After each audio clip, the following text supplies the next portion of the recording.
We live in the era of global digital transformation, opening truly unlimited opportunities for humanity. The pandemic crisis accelerated this transformation, and businesses had to adapt to new conditions. However, many of them were not ready and had to go through serious challenges, transforming their processes and ensuring security of operations. What lessons can we take away from this? How do we properly assess the risks of a possible crisis, and how can we be ready when it hits? To talk about that, we have two special guests. Jacqueline Kernot, partner in cybersecurity at Ernst & Young, and Hector Rodriguez, Senior Vice President, Regional Risk Officer for Central and Eastern Europe, Middle East and Africa at Visa. Jackie, Hector, it's really nice to see you both. Thank you for joining Cyber Polygon. I'm just going to start right away with a question to both of you. Our statistics show that 46% of companies do not recognize cybersecurity as a strategic priority. In Russia, we have this famous saying, a peasant needs thunder to cross himself and wonder, meaning that most companies and most people do not recognize the threat until it actually happens to us. Why is it so, in your opinion? Can this year's crisis change our mindset towards a more strategic approach to cybersecurity? Jackie, could you please go first? Sure. Thanks, Alexander. It's great to be here. So it's an interesting question, and I think a crisis always focuses the mind. For a very long time in cybersecurity, we've been trying to get people to focus prior to a crisis, but it's very difficult to do because things look complex and difficult until there's actually a crisis that needs to be solved. I think for me, that's where regulatory frameworks and government intervention is important. I have certainly had clients tell me that it's government intervention or a regulation that has made them change the way that they operate. And I think that's why it's so important that we have a mix of different tools to make sure that companies take the actions they need. Thank you, Jackie. Hector, what is your take on that? So, Alexander, thank you for having me. So, yes, actually, frankly, I'm not surprised about the statistic. For the past 12 out of the 17 years that I've been working at Visa, it's something that I've been dealing with. The first years I was working out of the U.S., working with processors and banks and ensuring that they complied with the PCI data security standards. And then the last 5 years within the region here in SEMIA, based out of Dubai. And, what I've seen over the years is a progression of executives originally thinking, this can't happen to me, it's not going to happen to me, to more of when it happens to me, I need to be ready. But that said, I still see, unfortunately, a lot of companies that have this kind of mindset that, it's not going to happen in my country, it's not in my neighborhood. And so at least at Visa, what we need to do is, and Jacqueline mentioned, is, collaboration is key, working with governments, working with stakeholders, with law enforcement to make sure we educate people and make them ready. We need to continue to protect the very valuable and sensitive information. And then, from a Visa perspective, what is very important for us is to devalue as much as information as possible. So if in case of a compromise or something, sensitive information are actually tokens or other type of information that cannot be used in the future. Hector, Visa is undoubtedly one of the most important companies in the world. Millions of people depend on your operations. Have you encountered any challenges during these difficult times? If so, how did you deal with them? Did you have any specific plan for a secure shift to remote operations? Yeah, so you're right, Alexander. Visa Commerce Network is one of the most trusted and used in the world. So let me say that, first, it all starts with the amazing people and technology that has allowed us to continue to process transactions without any hiccups. That said, just like this event and this conference, it's all about preparedness. And so, we're fortunate to have a very strong operational resiliency team and a technology team that has done the incredible job of actually preparing for the crisis before, developing, maintaining, testing effective, robust crisis management plans, business continuity plans. In fact, we have a pandemic plan that, at this time, we actually kicked off right away. We focused primarily at the beginning in regards to the safety of our employees, which was the primary thing. And then from there, we worked on, modifying our operations to make sure that we adapted to the change in business conditions. plans, what we learned is, as we moved remote, we realized that there was a lot of critical staff that we thought continues to work on sites that actually could continue to work remotely. So, remote virtual meetings is not the same as being in person. It would be great to be in Moscow with you, but we're all learning to adapt to this new technology. Thank you, Hector. Now, my next question is to both of you. After the crisis, a lot of companies plan to keep part of their employees working remotely, which of course creates new cyber risks. Given the current average level of cybersecurity across countries and industries, do you think that a global cyber crisis is a likely possibility? For example, a bigger version of WannaCry, which stormed the world in 2017? Jackie, what do you think? I think it's actually inevitable, and in fact, I'm quite surprised we haven't had it already during this pandemic. I think it's, any minute now. We're all waiting. Wow, this is really scary. Hector, do you agree with that? Well, so I think so I think it's a little bit difficult to predict another global crisis, or how it's going to be impacted right now. Certainly. We know the bad actors are taking advantage of these situations, the times when we're all focused on, protecting, adapting to new worlds and new routines. But the key is to work with industry partners, to work with governments worldwide, to see what we can do to minimize. And I think as much as we can to, be ready, prepared, go through these exercises are going to be the things that are going to actually, if it does happen, make sure that the impact is minimized as much as possible. Thank you, Hector. Here's another question to both of you. Can you name 2 or 3 major cybersecurity issues that should be a priority for businesses today, both from risk management and crisis management points of view? Jackie, I'd like to hear from you first, please.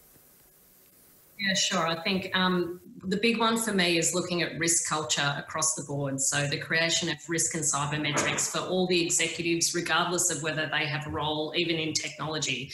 I think everybody having an understanding of risk and cyber is critical. Exercising those across the business regularly, so not just waiting, as Hector kind of alluded to, for a crisis, making sure you have a plan in place and that you red team it regularly.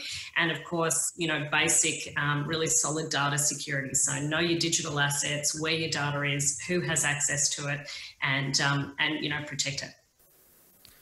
Talking about exercising, do you have any specific recommendations for the top managers that are watching us right now? How can they train their teams? Well, hopefully they're all getting involved in your cyber polygon exercise, Alexander, which is a great start. I think making sure that there are different levels of exercise is critical. So there need to be technical exercises. There need to be exercises for executives at all levels who are engaged in any part of the business. There need to be ones for executives that are technology-based, et cetera, et cetera. The biggest problem in a crisis usually is not even so much that it happens, because crises, as we've found, will always happen. It's what you do in that crisis and how you respond. And we've had a lot of different responses, if you like, in regard to ransomware and attacks like that, where some companies have had a plan in place and have responded really well with their clients, engaged their third-party ecosystem and had a relatively good outcome.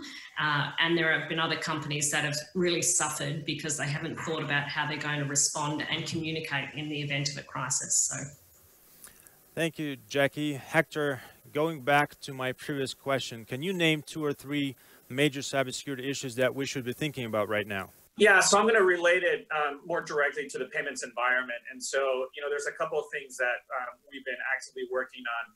So, one, unfortunately, again, as I mentioned, bad actors are going to take advantage of a crisis. And so right now we're seeing pandemic relief fraud schemes happening around the world.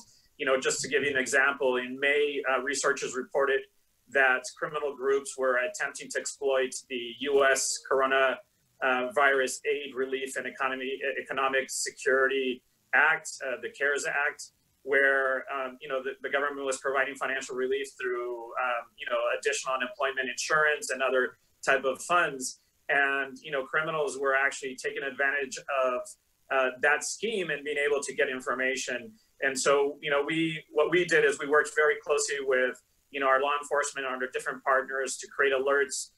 We actually, in fact, issued a special COVID-19 report in March, and then also a government disbursement relief program white paper in May, just kind of identifying and alerting and just keeping a close monitoring in regards to that. At the same time, we've also seen, fake merchants, websites that are popping up, and this is really in regards to cyber criminals trying to harvest credentials, payment credentials. And so they put up a website in regards to relief efforts, in regards to, testing kits. And you unfortunately have a lot of, very good people wanting to help, that, their credentials are being stolen. The last thing I'll say is, and this one is a very important and big one for us, is in regards to state sponsor activity. So, for the last couple of years, we've, in months, we've seen the Lazarus group out of North Korea, that is, actively attacking, financial institutions around the world. Unfortunately, we've seen several of them, pick up in the beginning of this 2020 in Asia Pacific and in the CEMEA region. And they're, we believe that this is all in regards to the impact of the crisis on their own country, and there are ways to be able to, self-fund and continue to operate a government. And so we've seen that increase, and we expect, and by the volume that we're seeing, that it's going to increase based on the volumes of 2019. Thank you, Hector. Now we have a few questions from the audience that we received through the website. And the first one is this. Experts say that human factor is the reason for most successful cyber attacks. How can we mitigate this in cybersecurity strategies, especially if the company has over 1,000 employees and we can't control behavior of each person? Hector, what is your advice? Yeah, so I think it's a combination of a few different factors that I think. No, I think obviously, yes, we see it in all these different types of attacks that we see coming in the payment system. Phishing attacks tend to be a key area of entry for a lot of these, attacks. And so education to employees, but, you have to do a multi-layer approach. You cannot only depend on employees. You have to educate them to warn them, but you have to add additional layers of controls from a systems perspective to minimize these attacks and be ready to react when, unfortunately, they happen.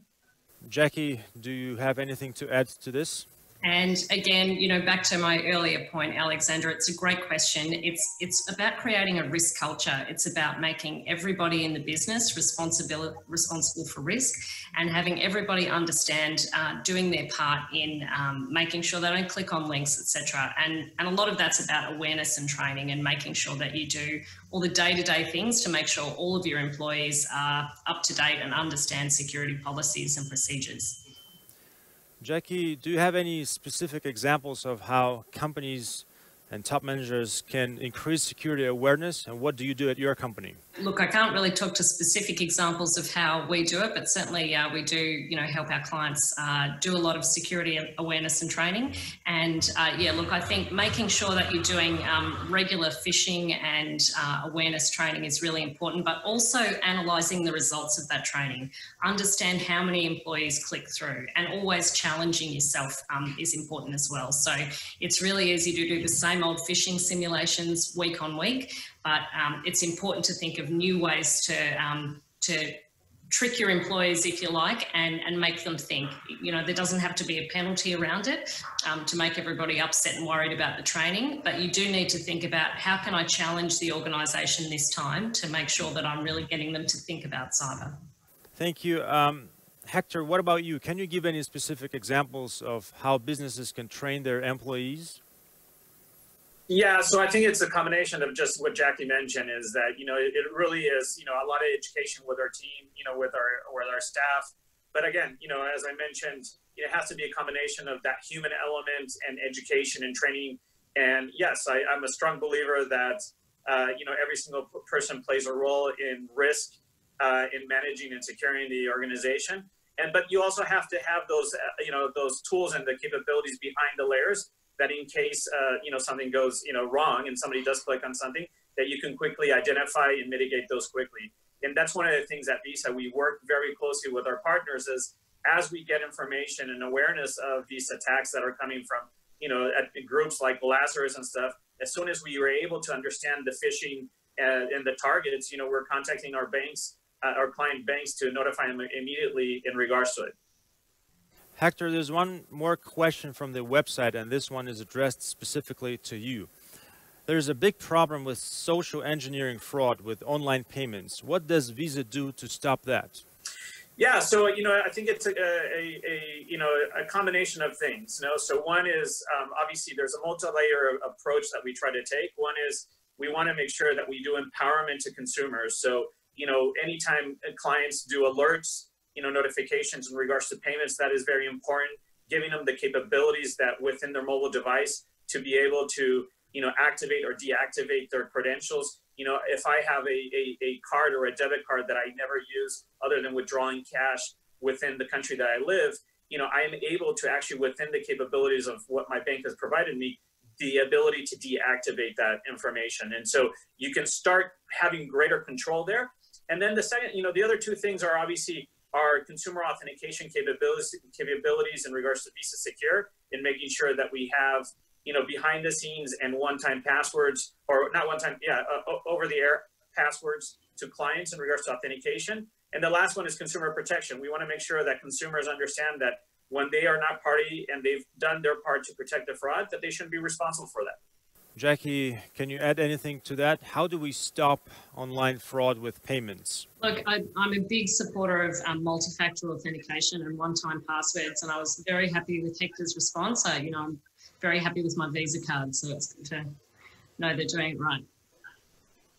Jackie, Hector, unfortunately, that's all we have time for. Is there anything you would like to say to our viewers before we wrap up?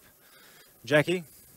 Really, just thanks for the opportunity. It's lovely to meet you and see you again, Alexander, and also Hector. I think what you're doing in terms of connecting governments and companies globally around cybersecurity is really important, and particularly important in the pandemic. So great to be here and keep doing it.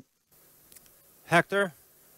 Yeah, I want to thank you, Alexandra, and Jackie, for being part of this panel, inviting me to this important event. The Cellular Polygon, it is something that, as Jackie mentioned, the right things for us to, as an industry, to continue to work together, to collaborate, to share. We're all in it together. Not one single individual within an ecosystem can do it by themselves. And so these type of events are very important and critical for everyone. Thank you.